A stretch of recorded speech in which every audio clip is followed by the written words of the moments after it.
Hello, welcome back dear students. Welcome back to our e-learning sessions. This e-learning session initiated by Sri Vidyadis Vidya Sankul under the guidance of Dr. G.M. Sutaria sir. And welcome back to our subject SPCC. In that part 2, that is secretarial practice.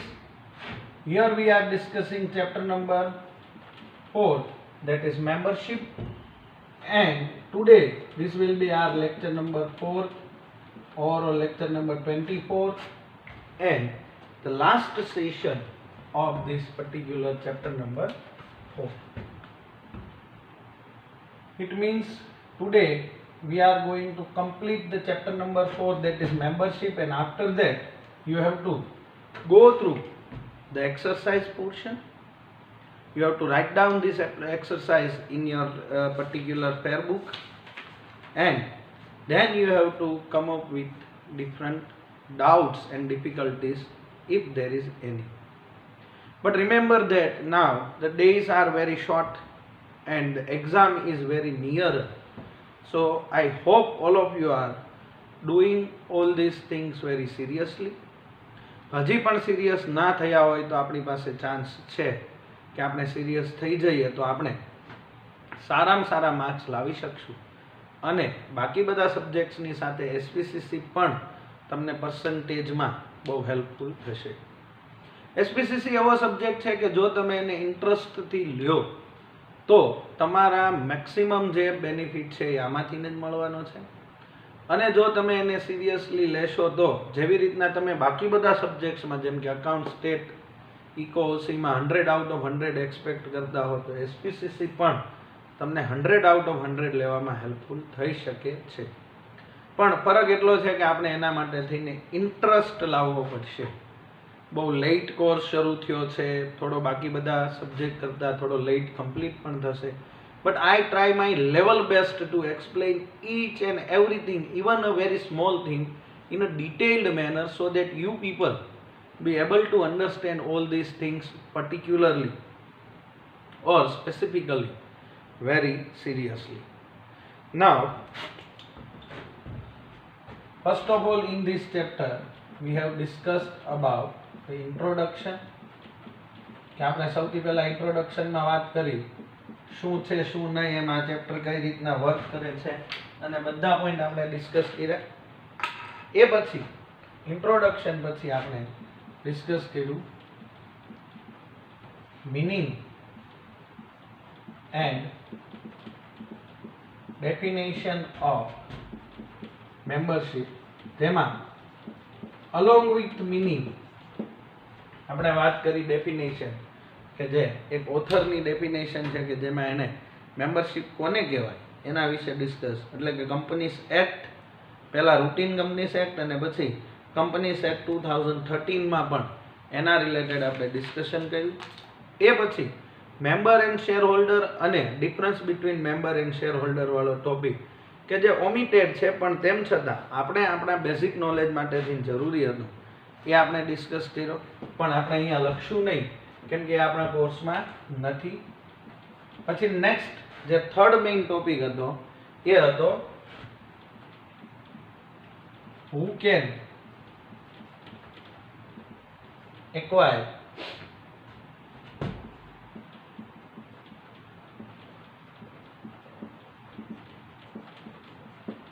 A membership, એ પણ ડિટેલમાં discuss કર્યો. And even in the last session again we have discussed this point in a detailed manner so that it becomes very easy for you people to remember it and to understand it.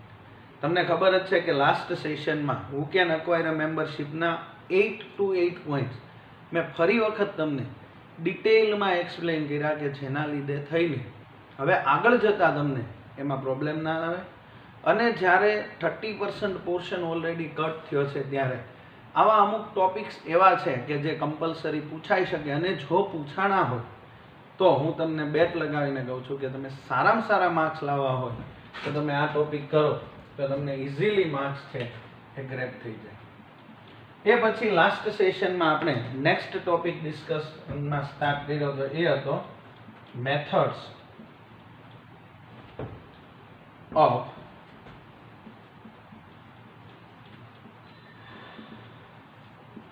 becoming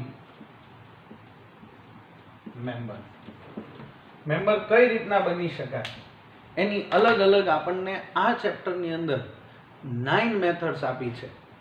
એક basic અને common method કે જે આપણે પહેલેથી જ્યારથી આપણે એનું meaning start કર્યો ત્યારથી આપણને ખબર છે, અને એ છે શેર હોલ્ડર. કે કોઈ પણ કંપનીનો શેર હોલ્ડર હોય એ ઇઝીલી એની મેમ્બરશિપ ગ્રેપ કરી શકે છે. પણ એ સિવાય બાકીના એવા 8 પોઈન્ટ કયા છે કે જે મેમ્બરશિપ આપી શકે છે એનું આપણે ડિસ્કશન સ્ટાર્ટ કર્યું હતું. જેમાંથી પહેલો પોઈન્ટ હતો એ હતો subscribing to the memorandum of association.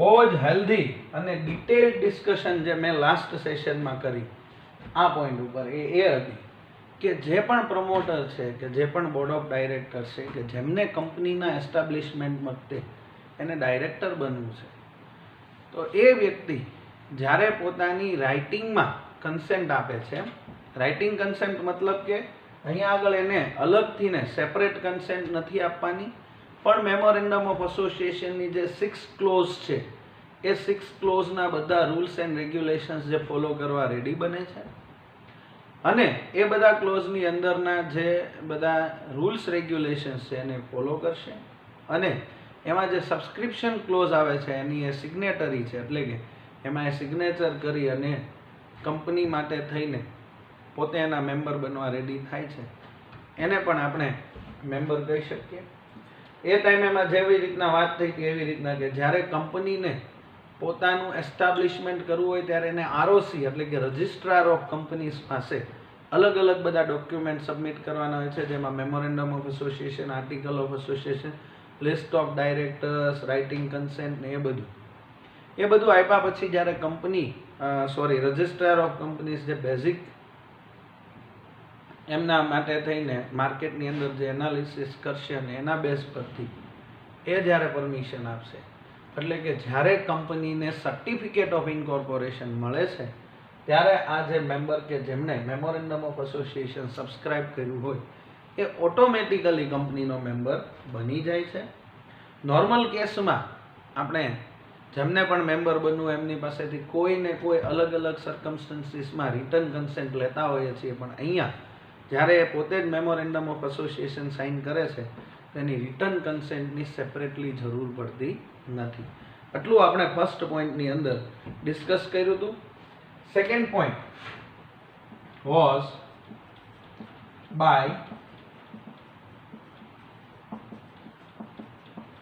Allotment of shares. Public limited company કે જે જનરલ પબ્લિક પાસેથી ને સબસ્ક્રિપ્શન લેવા માંગે છે એ પ્રોસ્પેક્ટસ ઇસ્યુ કરશે. પ્રોસ્પેક્ટસની દરેક નાનામાં નાની ડિટેલને ઝીણવટથી ચેક કર્યા પછી જે તે ઇન્વેસ્ટર છે એ ઇન્વિટેશનની સામે એનો રિસ્પોન્સ આપશે, એટલે કે શેર એપ્લિકેશન ફોર્મ છે એ ભરી અને સાઇન કરી અને કંપનીમાં મોકલી આપશે. એ પછી કંપની છે એ રિસીવ્ડ એપ્લિકેશનના બેઝ ઉપરથી ને જે એપ્લિકેન્ટનું નામ એપ્રુવડ કરવામાં આવે, એટલે કે જે એપ્લિકેન્ટને શેર ઇસ્યુ કરવામાં આવે એ એપ્લિકેન્ટનું નામ રજિસ્ટ્રાર ઓફ મેમ્બર્સમાં ચડાવવામાં આવે છે, અને આવી રીતના જે તે વ્યક્તિ કે જેનું નામ રજિસ્ટરની અંદર ચડાવવામાં આવે છે એ એની મેમ્બરશિપ મેળવે છે. આપણે લાસ્ટ સેશનની અંદર કેવી કેવી ટાઈપનું એલોટમેન્ટ થાય છે, જેમાં ફર્મ એલોટમેન્ટ, મિનિમમ સબસ્ક્રિપ્શન અને પ્રોરાટા અલોટમેન્ટ છે એના વિશે ડિટેલમાં ડિસ્કશન કર્યું છે. એટલે એના બેઝ ઉપરથી તમને ખબર પડશે કે શેર એલોટમેન્ટ કઈ રીતના થાય. અને શેર એલોટમેન્ટ થાય જેના નામનું શેર હોય એનું જ્યારે કોમન સ્ટેટમેન્ટ બને એ સાથે જ એનું નામ રજિસ્ટ્રાર ઓફ મેમ્બર્સમાં ચડાવી દેવામાં આવે છે, એટલે ઓટોમેટિકલી શેર હોલ્ડરની સાથે સાથે કંપનીનો મેમ્બર પણ બની જાય છે. આ સિવાય જે થર્ડ પોઈન્ટ આપણે ડિસ્કસ કર્યો હતો એ હતો બાય ટ્રાન્સફર ઓફ શેર. જ્યારે પણ એક્ઝિસ્ટિંગ શેર હોલ્ડર કે જેની પાસે શેર્સ છે એને આપણે ટ્રાન્સફરર કહીએ છીએ. જેની પાસે શેર છે અને પોતાની મરજીથી કોઈ બીજી પાર્ટીને એ પોતાના શેર ટ્રાન્સફર કરે છે એને ટ્રાન્સફરર કહેવાય. અને જેના નામ ઉપર ટ્રાન્સફર કરવામાં આવે છે એને ટ્રાન્સફરી કહેવાય. તો જ્યારે પણ કોઈ પણ શેર હોલ્ડર એટલે કે એક્ઝિસ્ટિંગ શેર હોલ્ડર પોતાના શેર પોતાની રાજી ખુશીથી સેલ કરે છે અથવા તો ટ્રાન્સફર કરે છે ત્યારે ઓટોમેટિકલી એક્ઝિસ્ટિંગ શેર હોલ્ડરનું નામ મેમ્બર્સના રજિસ્ટરમાંથી રિમૂવ કરવામાં આવે છે અને નવી વ્યક્તિ કે જેણે શેર પરચેસ કર્યા હોય એમનું નામ ઓટોમેટિકલી મેમ્બર્સ ઓફ રજિસ્ટરમાં થઈ જાય છે. પણ આ જે ટ્રાન્સફર છે એ કંપનીઝ એક્ટ અને આર્ટિકલ ઓફ એસોસિએશનના રૂલ્સ એન્ડ રેગ્યુલેશન્સ પ્રમાણે થયું હોવું જોઈએ. એટલે કે પ્રાઇવેટ લિમિટેડ કંપની છે એ શેર ટ્રાન્સફર કરી શકે નહીં, પબ્લિક લિમિટેડ જ કરી શકે. આટલા સુધીનું આપણે લાસ્ટ સેશનમાં ડિસ્કસ કર્યું. હવે આપણે ફોર્થ પોઈન્ટ જોઈએ તો by transmission of share.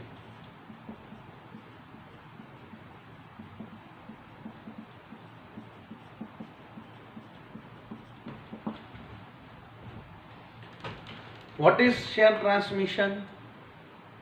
What are the different circumstances in which the share transmission is to be done? What are the legal formalities? Each and everything we have discussed in a very detailed manner at the time of chapter number 2 of this particular part 2 we have discussed. એટલે કે આપણે જ્યારે part 2 નો chapter number 2 discuss કર્યો ત્યારે transfer of share અને transmission of share along with differences અને એના circumstances પણ જોયા હતા. ગુજરાતીમાં કહીએ ને તો ટ્રાન્સફર ઓફ શેર છે ને એ મરજિયાત છે, એટલે કે નોટ કમ્પલસરી, જેમાં શેર હોલ્ડર પોતાની મરજીથી ગમે ત્યારે શેર ટ્રાન્સફર કરી શકે. પણ ટ્રાન્સમિશન ઓફ શેર એને કમ્પલસરી ટ્રાન્સફર ઓફ શેર પણ કહેવાય છે. શું કામ? તો કે આ ત્રણ સર્કમસ્ટન્સીસ એવા છે કે જેમાં જે તે શેર હોલ્ડર છે એના શેર કમ્પલસરીલી બીજા કોઈ પણ એના લીગલ હેયર્સ અથવા તો કોર્ટથી જે અપોઇન્ટ થયેલી હોય એ વ્યક્તિના નામે કમ્પલસરી ટ્રાન્સમિટ થાય છે. એટલે એને ટ્રાન્સમિશન ઓફ શેર્સ કહેવાય છે. હવે આપણે એનું ડિસ્કશન જોઈએ તો when a share holder dyes. હવે આપણે સર્કમસ્ટન્સીસ જોઈએ કે શેર ટ્રાન્સમિશન કયા કયા સર્કમસ્ટન્સીસમાં કમ્પલસરીલી થાય. તો પહેલું જ કીધું છે કે when a share holder dyes, જે તે વ્યક્તિ જે શેર હોલ્ડર છે એની ડેથ થાય ત્યારે, ઓર ઇઝ ડિક્લેર્ડ ઇન્સોલ્વન્ટ, અથવા તો એના અસેટ્સ કરતાં એની લાયબિલિટીઝ વધી ગઈ છે અને કોર્ટથી એને ઇન્સોલ્વન્ટ ડિક્લેર કરવામાં આવ્યો છે, ઓર લ્યુનાટિક એટલે કે અનસાઉન્ડ માઇન્ડ અથવા તો મેન્ટલ બેલેન્સ જેને લોસ્ટ કરી દીધો હોય એવી વ્યક્તિ હોય, transmission of share becomes inevitable through a legal procedure. આ ત્રણ સર્કમસ્ટન્સીસ જેમાં એક્ઝિસ્ટિંગ શેર હોલ્ડરની ડેથ, ઇન્સોલ્વન્સી અથવા તો લુનાટિક, આ ત્રણ સર્કમસ્ટન્સીસમાં કમ્પલસરીલી લીગલ પ્રોસિજરથી શેર છે એ ટ્રાન્સમિટ કરી દેવામાં આવે છે. Under such circumstances, his successor or legal representative become the shareholder. આ સર્કમસ્ટન્સીસમાં સક્સેસર એટલે કે એના પછીની તરત આવનારી વ્યક્તિ અથવા તો જો એને પોતે વિલ બનાવી હોય અથવા તો નોમિનેશન કર્યું. હવે જનરલી એવું થઈ ગયું છે કે તમે ડીમેટ એકાઉન્ટ ઓપન કરો એટલે કમ્પલસરી તમારે નોમિની અપોઇન્ટ કરવાનો જ રહે. એમાં નોમિનીનું ખાલી નામ અને એવી ડિટેલ જ દેવાની હોય છે. તમે એને અપોઇન્ટ કરો એટલે જ્યારે પણ શેર હોલ્ડરની ડેથ થાય એટલે ઓટોમેટિકલી એ જે પર્ટિક્યુલર નોમિની છે એ એક એપ્લિકેશન કરે એનએસડીએલને કે સીડીએસએલને, એટલે ઓટોમેટિકલી એ પર્સનના કે જેનું ડેથ થયું છે એના શેર્સ નેક્સ્ટ પર્સન કે જેનો સક્સેસર અથવા તો લીગલ હેયર છે એને મળી જાય છે. એટલે અહીંયા શું કીધું કે આ ત્રણ સર્કમસ્ટન્સીસમાં સક્સેસર અથવા તો લીગલ રિપ્રેઝેન્ટેટિવ છે એ શેર હોલ્ડર બની જાય છે. તો જ્યારે શેર હોલ્ડર બને છે એટલે તરત જ as a result is name is entered in registrar of members, એટલે એનું નામ ઓટોમેટિકલી રજિસ્ટ્રાર ઓફ મેમ્બરમાં ચડાવી દેવામાં આવે છે. એન્ડ હી એક્વાયર્સ મેમ્બરશીપ, અને જેમના નામે શેર ટ્રાન્સફર થયા છે એ હવેથીને મેમ્બર બને છે અને જેની ડેથ ઇન્સોલ્વન્સી કે લ્યુનેટિક થયું છે એનું નામ ઓટોમેટિકલી મેમ્બર્સના રજિસ્ટરમાંથી રિમૂવ કરી દેવામાં આવે છે. For the transmission of share he has to produce an authority letter to the company. હવે ધારો કે એ પર્ટિક્યુલર નોમિની છે, એટલે કે એ પર્સન જેની ડેથ થઈ છે એને નોમિની અપોઇન્ટ કર્યો જ તો ફોર્મ ભરતી વખતે એનું નામ લખ્યું છે તો તમારે ખાલી ડેથ સર્ટિફિકેટ આપવાનું છે અને કંપની એના એ વ્યક્તિના શેર તમારા નામે ટ્રાન્સફર કરી દેશે. પણ નોમિની અપોઇન્ટ નથી થયો તો એવા ટાઈમે તમે કોઈ કોર્ટ થ્રુ ઓર્ડર લઈ આવ્યા છો અને કોર્ટ થ્રુ તમે એસ્ટાબ્લિશ કર્યું છે કે yes I am the legal successor or here or nominee of that particular person, તો એ લેટર જેવો તમે પ્રોડ્યુસ કરશો કંપનીમાં, એટલે કંપની એ ડેથ પર્સનના શેર છે એ જે નેક્સ્ટ સક્સેસર છે એના નામ પર તરત ટ્રાન્સફર કરી આપશે. તો આવી રીતના જેની ડેથ થઈ છે એનું નામ નીકળી જાય છે અને જે નવી વ્યક્તિ આવે છે એનું નામ એ મેમ્બરના રજિસ્ટરમાં ચડાવવામાં આવે છે. Fifth point, by shares acquired for consideration other than cash. આ પોઈન્ટ તમારે થોડો ડિટેલમાં સમજવો પડશે. By shares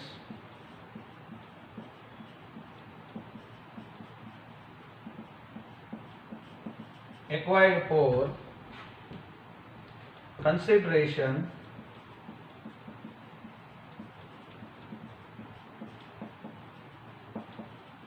other than cash. Cash સિવાયના સર્કમસ્ટન્સીસમાં તમને કેશના બદલામાં ધારો કે શેર્સ આપવામાં આવે તો એ તો નોર્મલ શેર હોલ્ડરશીપ જ થઈ ગઈ કે જેમાં તમે શેર હોલ્ડર બનો છો એટલે ઓટોમેટિકલી તમને શેર હોલ્ડિંગના બેઝ ઉપરથી ને મેમ્બરશીપ મળવાની છે. પણ કયા સર્કમસ્ટન્સીસમાં શેર્સ છે એ અધર દેન કેશના કન્સિડરેશનમાં આવે એ પહેલાં ડિસ્કસ કરીએ એટલે બધું સમજાશે. Services of many persons are required until the company comes into existence and commence its business. તમને મેં જેમ કીધું એમ કે મેમોરેન્ડમ ઓફ એસોસિએશન રેડી કરવું પડે, આર્ટિકલ ઓફ એસોસિએશન રેડી કરવું પડે, લિસ્ટ ઓફ ડાયરેક્ટર્સ, એમની રિટર્ન કન્સેન્ટ, આ બધું રેડી કરવા માટે આપણે કંપની સેક્રેટરીની રિક્વાયરમેન્ટ છે. કોર્ટ થ્રુ પ્રોસિડિંગ્સ કરવાની હોય તો આપણે સોલિસિટરની જરૂર છે. અલગ અલગ ફાઇનાન્શિયલ નીડ્સ માટે થઈને આપણે ચાર્ટર્ડ એકાઉન્ટન્ટની જરૂર છે. હવે આ બધાને આપણે કંપની એસ્ટાબ્લિશ થયા પહેલાં રોકવા પડે. જો કંપની શરૂ થઈ જતી હોય, 1 મિનિટ,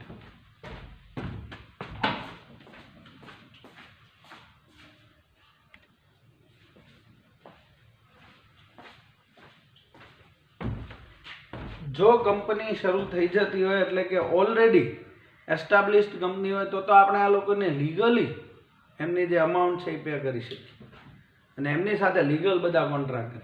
પણ હજી કંપનીનું કમેન્સમેન્ટ જ નથી થયું, કંપની સ્ટાર્ટ જ નથી થઈ, તો એ સંજોગોમાં શું કરવું પડે? એટલે અહીંયા પહેલેથી કીધું છે કે services of many persons are required until the company comes into existence and commence its business. જ્યાં સુધી એ એક્ઝિસ્ટન્સમાં આવે અને બિઝનેસ સ્ટાર્ટ કરે ત્યાં સુધી આપણે આ બધાની જરૂરિયાત છે એ રહેવાની છે.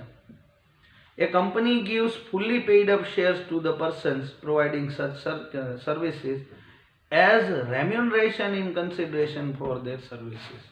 એટલે કંપની હજી એસ્ટાબ્લિશ નથી થઈ, તમારું બર્થ ન થયું હોય, પહેલાં તમારું નામ કઈ રીતના પાડે, એને કેમ ખબર પડે કોનો બર્થ થશે?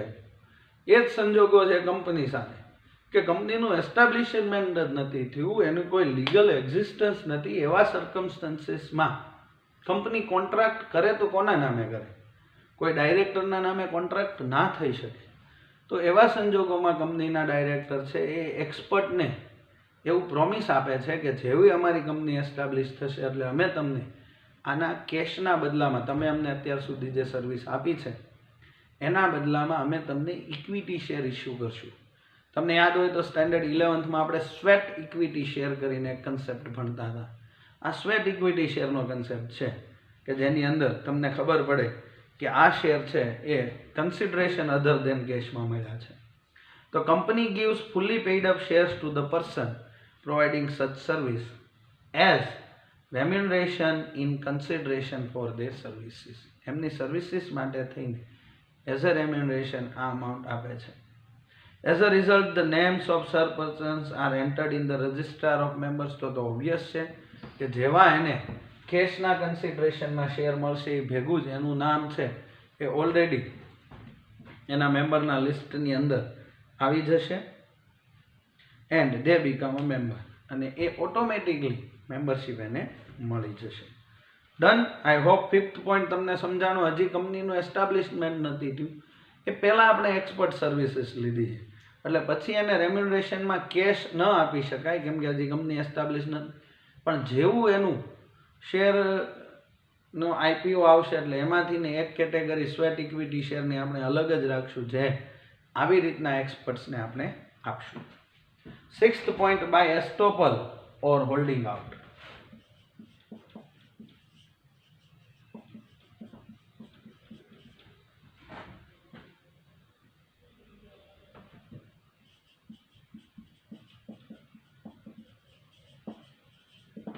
જો તમને યાદ હોય તો સ્ટેન્ડર્ડ 11થમાં ટાઈપ્સ ઓફ પાર્ટનર્સમાં એસ્ટોપલ પાર્ટનર આવતો કે જે એકચ્યુઅલમાં પાર્ટનર ના હોય, માની લીધેલો ભાગીદાર, પણ એ એના બિહેવિયર ઉપરથી ને એવું એસ્ટાબ્લિશ કરતો હોય કે હું એનો પાર્ટનર છું જ, એવું આમાંય પોસિબલ બને.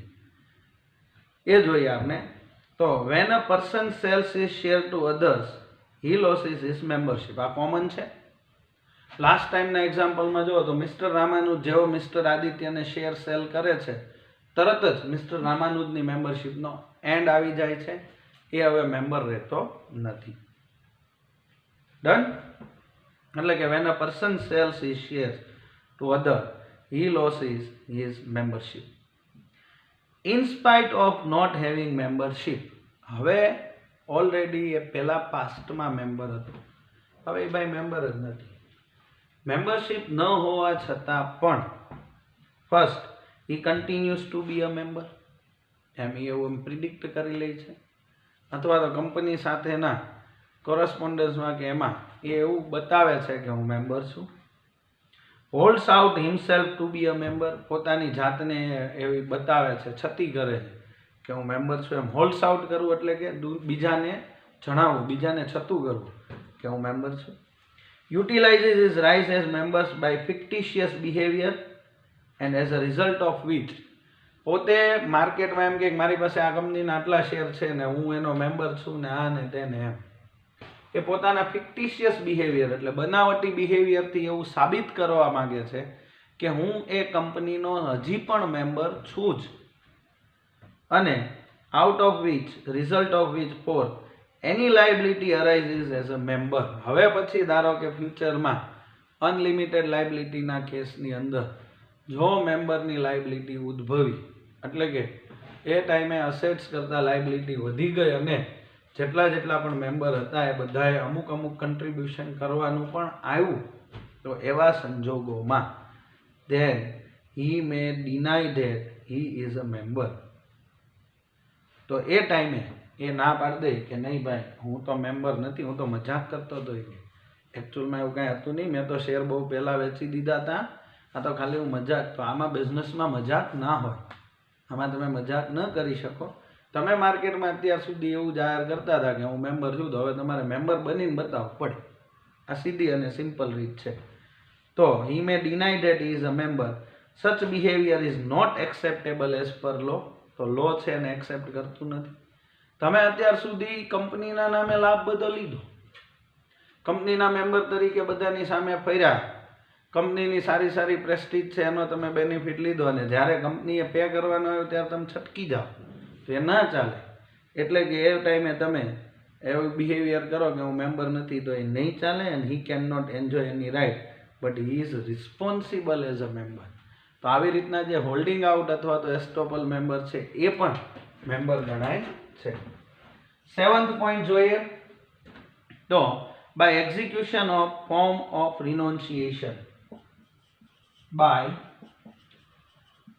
execution of form of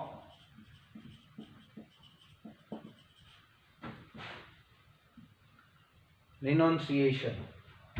એટલે કે મને રાઇટ્સ મળે છે, હું એક્ઝિસ્ટિંગ શેર હોલ્ડર છું, કંપની જ્યારે નેક્સ્ટ ટાઈમ શેર લઈને માર્કેટમાં આવે છે ત્યારે મને રાઇટ આપે છે, yes mister Shah you are entitle to get a right as you are the existing. પણ મારે એ રાઇટ છે એને એક્ઝિક્યુટ નથી કરવો, અને હું એ રાઇટ કોઈ 100% નામ ઉપર રિનોન્શિએટ કરું છું, એટલે કે મારું ત્યાગપત્ર આપું છું કે જેમાં હું કહું છું કે આ શેર્સ મારે નથી જોતા, તો હું રિનોન્શિએટ જે વ્યક્તિના નામે કરું છું એ વ્યક્તિ મેમ્બર બને છે.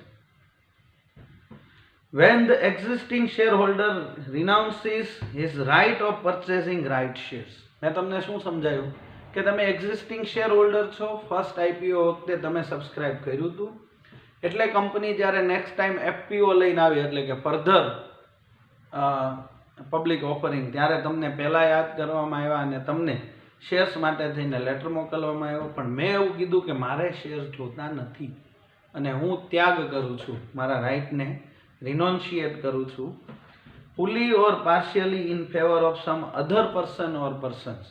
હવે મારો રાઇટ છે હું મિસ્ટર એક્સ વાય ઝેડને આપવા માગું છું, અથવા તો એક્સને, વાયને અને ઝેડને, એમ 3 અલગ અલગ વ્યક્તિને આપવા માગું છું, એવું હું લેટર ઓફ રિનોન્શિએશન આપું છું.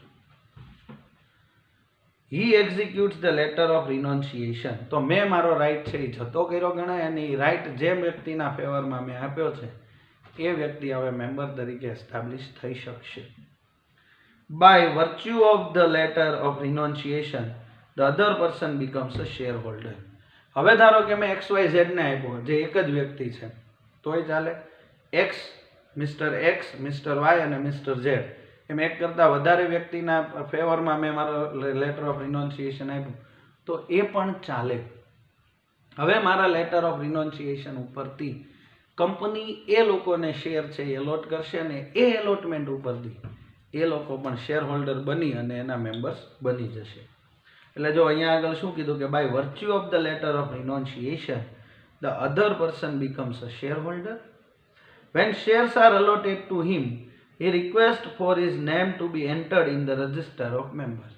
હવે આ જે XYZ છે એમને જ્યારે શેર અલોટ કરવામાં આવે ત્યારે કંપનીને રિક્વેસ્ટ કરે છે કે તો પછી હવે અમે જ્યારે લીગલી શેર હોલ્ડર છીએ તો અમારું નામ તમે મેમ્બર ઓફ રજિસ્ટરની અંદર એસ્ટાબ્લિશ કરી નાખો, એટલે કે એમાં અમારું નામ ચડાવી દો. ઓન ધ કંપનીઝ એપ્રુવલ, એટલે આ પછી આ અપ્રુવલ છે એ બોર્ડ ઓફ ડિરેક્ટર્સ પાસે જાય, અને બોર્ડ ઓફ ડિરેક્ટર્સ જ્યારે અપ્રુવલ આપે, his name is entered into the register of members and he acquires membership. તો આવી રીતના એક્ઝિક્યુશન ઓફ ફોર્મ ઓફ રિનોન્શિએશન, કે જેમાં ઓરિજિનલ શેર હોલ્ડર છે એ કોઈ અધર પર્સનના નામે પોતાનું રિનોન્શિએટ કરે છે, અને એના બેઝ ઉપર એ 100% છે એ કંપનીનો મેમ્બર બને છે. 8મું, by convertible debenture holders. 8 point, by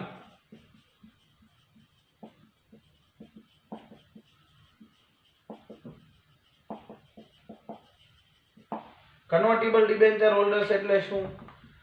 તો કે આ એવા ટાઈપના ડિબેન્ચર છે કે જે જ્યારે ઇશ્યુ કરવામાં આવ્યા હતા ત્યારે એમાં એક સ્પેસિફિક ટર્મ લખવામાં આવી હતી કે at the end of the term you are not entitle to get your money back, but in place of your money we will issue equity shares. હવે જ્યારે તમારું પૂરું થશે ટર્મ, સમજો કે 10 વર્ષ માટે થઈને ડિબેન્ચર ઇશ્યુ થયા, તો 10 યર કમ્પ્લીટ થશે એટલે તમને ડિબેન્ચરની સામે આટલી અમાઉન્ટના શેર્સ મળશે, એટલે ઓટોમેટિકલી શેર મળે. તો એવી રીતના પણ તમે મેમ્બર બની શકો છો. If a debenture holder has convertible debentures, નામ જ કન્વર્ટિબલ છે કે જે at the end of the term automatically ઇક્વિટીમાં કન્વર્ટ થઈ જશે. After a specific time period convertible debenture convert into equity share. એ જે ટાઈમ પીરિયડ પૂરો થશે એટલે ઇક્વિટી શેરમાં કન્વર્ટ થઈ જશે. Such a debenture holder becomes an equity shareholder and by virtue of that he becomes a member. તો જ્યાં સુધી ડિબેન્ચર હોલ્ડર હતો ત્યાં સુધી એ ક્રેડિટર હતો કંપનીનો, પણ જેવો એ ઇક્વિટી શેરમાં કન્વર્ટ થાય છે એટલે ઓનર બને છે કંપનીનો, શેર હોલ્ડર બને છે. એટલે જેમ નોર્મલ ઇક્વિટી શેર હોલ્ડરનું મેમ્બરના લિસ્ટમાં નામ છે એમ જ આ ભાઈનું નામ પણ મેમ્બર્સના લિસ્ટની અંદર એન્ટર કરવામાં આવશે, and his name is enter into the register of members, અને એની સાથે સાથે એનું નામ પણ એમાં રજિસ્ટર્ડ થઈ જશે. નાઉ 9th and last, by acquiring sweat equity shares.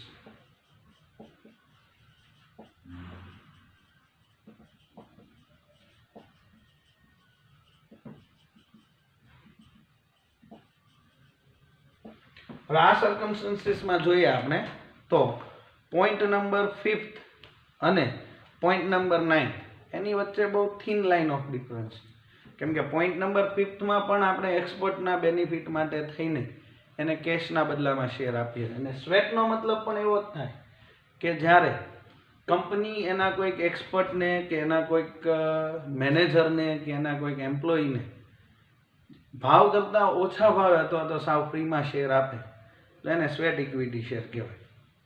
A company offer shares on discount, એટલે મેં શું કીધું, ભાવ કરતાં ઓછા ભાવ એટલે or discount or without cash consideration, અથવા તો સાવ ફ્રીમાં આપે છે ટુ ઇટ્સ ડાયરેક્ટર્સ. અહીંયા જો એને સ્પેસિફિકલી ડિફરન્સ કરી નાખ્યો. ઉપર જે કન્સિડરેશન ઇન અધર દેન કેશમાં એને એક્સપર્ટ્સ લીધા, અને અહીંયા આગળ ખાલી ડાયરેક્ટર્સ ઓર એમ્પ્લોઈઝ હેવિંગ એક્સપર્ટાઇઝ, એટલે કે જે કંપનીના ઓલરેડી ડાયરેક્ટર છે અથવા તો એમ્પ્લોય છે અને એને કોઈકને કોઈક ફિલ્ડનું એક્સપર્ટાઇઝ છે. This shares are known as sweat equity shares. તો બસ આપણે ખાલી મિનિંગ જ સમજવાનો હતો, કેમ કે આ બધા સર્કમસ્ટન્સીસ જો આ મેમોરેન્ડમને છોડો તો allotment of share, transfer of share, transmission of share, shares acquired consideration, estoppel holding out, તો ઈ એક નહીં, એટલે આમ જોવો ને તો એક આ નહીં અને એક આ નહીં, આ બે સિવાયના બધા સર્કમસ્ટન્સીસ છે, 8 to 8 સર્કમસ્ટન્સીસ, બધામાં એમને ઇક્વિટી શેર હોલ્ડિંગ મળે છે, અને ઇક્વિટી શેર હોલ્ડિંગ મળવાથી એમનું નામ ઓટોમેટિકલી રજિસ્ટર ઓફ મેમ્બર્સમાં ચડી જાય છે. તો આમાં પણ એ જ કીધું કે when such type of share holder name is enter in register of member becomes a member, તો ત્યાં ઓટોમેટિકલી એ મેમ્બર બની જાય છે. સો આવી રીતના આપણે એના જે 9 ટાઈપ્સ છે, 9 મેથડ્સ છે કે જેનાથીને આપણે મેમ્બર બની શકીએ, બહુ ડિટેલમાં ડિસ્કસ કરી, તેમ છતાં હજી ન સમજાય તો તમે ગમે ત્યારે ફ્રીલી પૂછી શકો છો. આમ તો મોસ્ટ પ્રોબેબલી તમને બધા પોઈન્ટ્સ ઇઝીલી સમજાઈ જાય એવી જ આપણે ટ્રાય કરીએ છીએ. Now last but not least is termination of membership. કયા એવા સર્કમસ્ટન્સીસ છે કે જેમાં મેમ્બરને ટાટા બાય બાય કહેવું પડે, એને કહેવાય termination of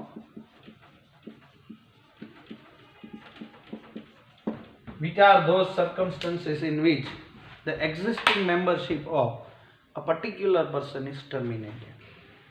When a member's name is deleted from the register of members. તો બહુ ક્લિયર કટ કીધું કે જ્યારે એનું નામ રજિસ્ટર ઓફ મેમ્બરમાંથી ડિલીટ કરવામાં આવે, membership comes to an end, તરત જ મેમ્બરશિપ પૂરી થઈ જાય છે, and membership stands to be terminated under the following circumstances. અમુક સર્કમસ્ટન્સીસ લીગલ છે, અમુક સર્કમસ્ટન્સીસ એક્સ્ટ્રીમ છે. પહેલું સર્કમસ્ટન્સીસ જોઈએ તો બાય ટ્રાન્સફર ઓફ શેર્સ. આ નોર્મલ છે, જે તમને મને બધાને સમજાય છે. હવે આપણે પાછું જે લાસ્ટ ટાઈમ લીધું હતું એ એક્ઝામ્પલ સમજો તો મિસ્ટર રામાનુજ જ્યારે પોતાના બધા શેર મિસ્ટર આદિત્યની ફેવરમાં ટ્રાન્સફર કરે છે, એટલે કે સેલ કરી દે છે, એટ અ મોમેન્ટ મિસ્ટર રામાનુજની મેમ્બરશિપ એન્ડ થઈ જાય છે. Now he is no longer member in the company, and in place of Mr. Ramanuj, now Mr. Aditya will be admitted as a partner or as a member in that particular company. When an existing member sells, જ્યારે existing member છે એ પોતાના share છે held by him to another person or persons, આપણે જે mister Ramanuj અને આદિત્યનું example લીધું હતું એ, then the share transfer process membership is deleted from the register of members. અને જેવું શેર ટ્રાન્સફર થશે એટલે રામાનુજનું નામ છે એ ડિલીટ થઈ જશે અને આદિત્યનું નામ એડ થઈ જશે. પણ અહીંયા આપણે શેની વાત કરીએ છીએ? ટર્મિનેશન ઓફ મેમ્બરશિપ, એટલે શેર ટ્રાન્સફર કરી દેવાથી રામાનુજની મેમ્બરશિપ શું થઈ ગઈ? ટર્મિનેટ થઈ ગઈ.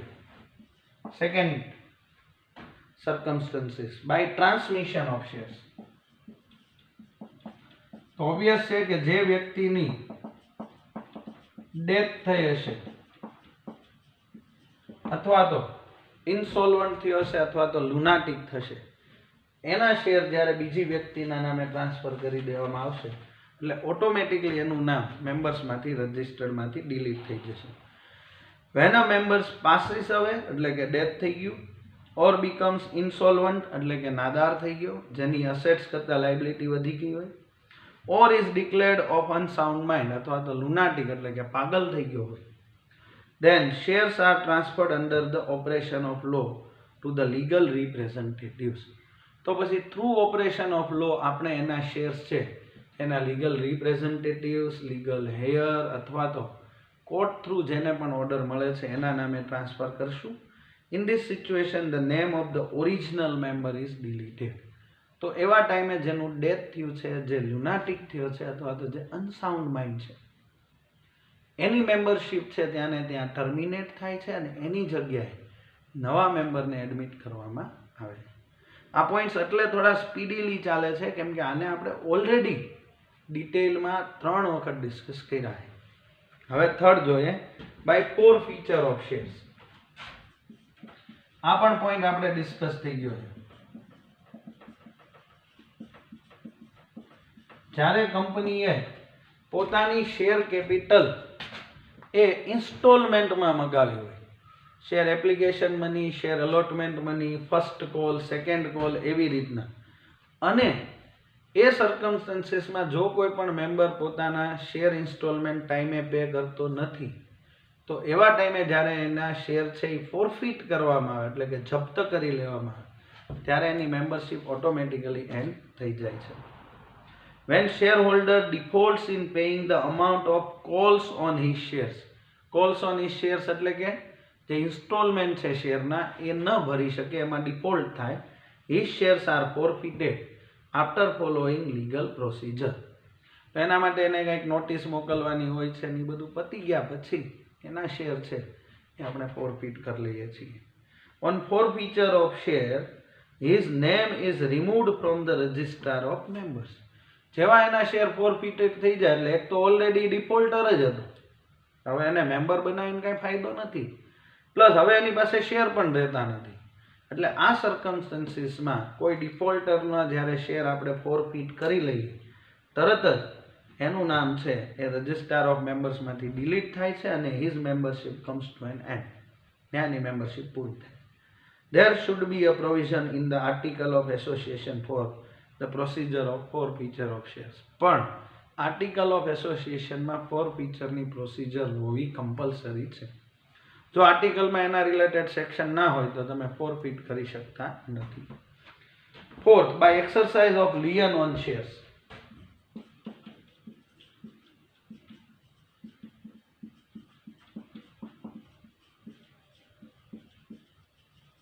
શેર લિયન આપણે જોઈ લીધું કે જ્યારે કોઈ વ્યક્તિ પોતાના શેર છે એ કંપનીમાં ગીરવે મૂકે છે અને એની સામે એ કોઈક અમાઉન્ટ લે છે, પણ જ્યારે ડિફોલ્ટ થાય છે, અમાઉન્ટ રીપે નથી કરતો, ત્યારે કંપની એના લિયન કરેલા શેર છે એમાંથી એની મેમ્બરશિપ રિમૂવ કરે.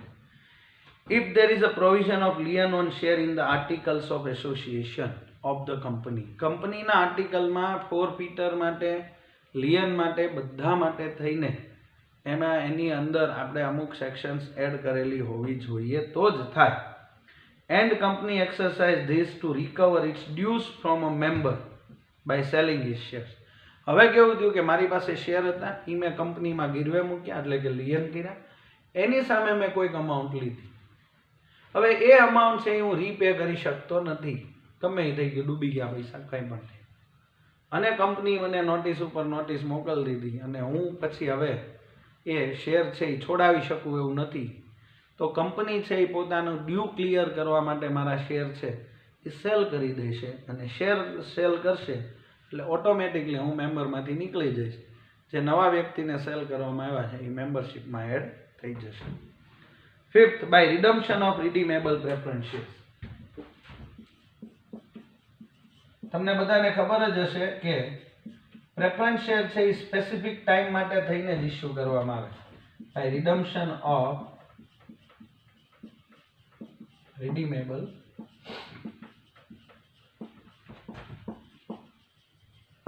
Preference share. તમને ખબર જ છે કે પ્રેફરન્સ શેર છે એ સ્પેસિફિક ટાઈમ પીરિયડ માટે ઇસ્યુ થાય. જેવો ટાઈમ પીરિયડ ઓવર થાય એટલે રિડીમ કરવાના એટલે કે પાછા મગાવવાના, એટલે આપણે શેર પાછા મગાવી અને શેર હોલ્ડરને એની અમાઉન્ટ છે એ રીપે કરવાની છે. તો જેવા તમે પ્રેફરન્સ શેર હોલ્ડર પાસેથી શેર પાછા મગાવો છો એટલે ઓટોમેટિકલી મેમ્બરમાંથી નીકળી જાય છે, એટલે એની મેમ્બરશિપ ટર્મિનેશન થાય. When a company has issued preference share, then it returns the amount of preference share on completion of redemption period. Say for example 10 years ના preference share હોય તો જેવા 10 year complete થાય એટલે કંપની શેર હોલ્ડર પાસેથી preference share પાછા મગાવી લેશે અને શેર હોલ્ડરને અમાઉન્ટ રીપે કરશે. As a result, the membership of preference shareholder come to an end. તો આવું થવાથી એમની મેમ્બરશિપ છે ઓટોમેટિકલી પૂરી થાય. 6. By making share allotment void.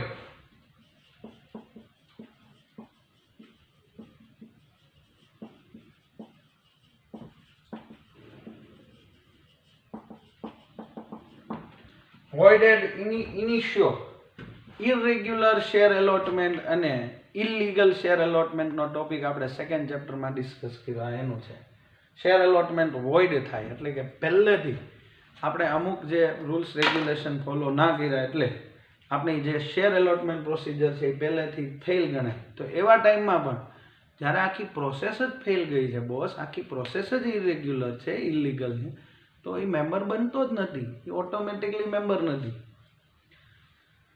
When there is breach of provisions of the Companies Act for regular allotment of shares. Regular allotment of share કરવા જતાં પણ આપણે Companies Act ના જે પ્રોવિઝન્સ છે એ પ્રોવિઝન્સ ભૂલી ગયા અથવા તો આપણે પ્રોવિઝન્સ ફોલો ન કર્યા, then affected shareholder applies to make the irregular share allotment void. તો હવે જ્યારે તમે Companies Act ના પ્રોવિઝન ફોલો નથી કર્યા એટલે જે શેર હોલ્ડરને અસર થઈ હશે એ કોર્ટ પાસેથી ઓર્ડર લઈ આવ્યો કે આ શેર અલોટમેન્ટ વોઇડ છે. As a result is membership comes to an end. એટલે ટોટલી જેટલા મેમ્બર હોય બધાની મેમ્બરશિપ એન્ડ થઈ જાય.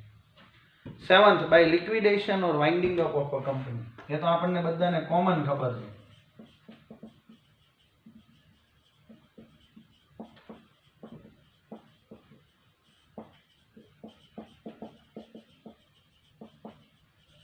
જ્યારે કંપની બંધ થાય એટલે કે વાઇન્ડિંગ અપ અથવા તો લિક્વિડેટ થાય કે જ્યારે કંપનીની લાયબિલિટી છે એ અસેટ્સ કરતાં વધી જાય ત્યારે લિક્વિડેટ થાય, અને નોર્મલ સર્કમસ્ટન્સીસમાં જ્યારે એના બધા ડાયરેક્ટર્સ હેપીલી છૂટા પડતા હોય ત્યારે પણ કંપની છે એ વાઇન્ડિંગ અપ થાય.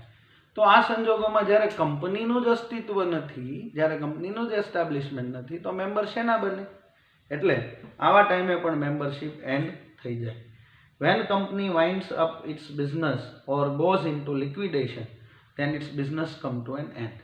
જ્યારે વાઇન્ડિંગ અપ થાય અથવા તો લિક્વિડેશનમાં જાય એટલે બિઝનેસ એન્ડ થાય છે, membership automatically comes to an end. ને મેમ્બરશિપ છે ત્યાં પૂરી થઈ જાય છે. 8 and last, by amalgamation or merger of companies.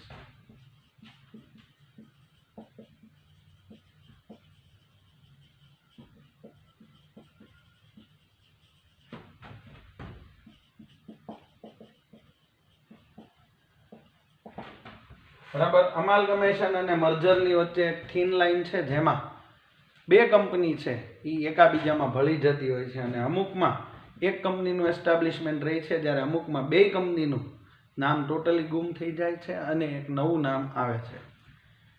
When a company is merged into some other company, આપણે જોઈએ તો ટાટા એ આર્સેલર પરચેસ કરી હતી, મિત્તલવાળાએ કરી હતી, પછી ટાટાએ જેગુઆર પરચેસ કરી છે, રેન્જ રોવર પરચેસ કરી છે. તો આ બધા સર્કમસ્ટન્સીસ એવા છે કે જેમાં એક કંપની છે એ બીજી કંપનીમાં મર્જ થઈ જાય છે, or a new company is establish to amalgamate two or more company, અથવા તો બે અલગ અલગ કંપની ભેગી થઈ અને એક સાવ નવા નામે જ બિઝનેસ કરી, એને અમાલ્ગમેશન કહેવાય.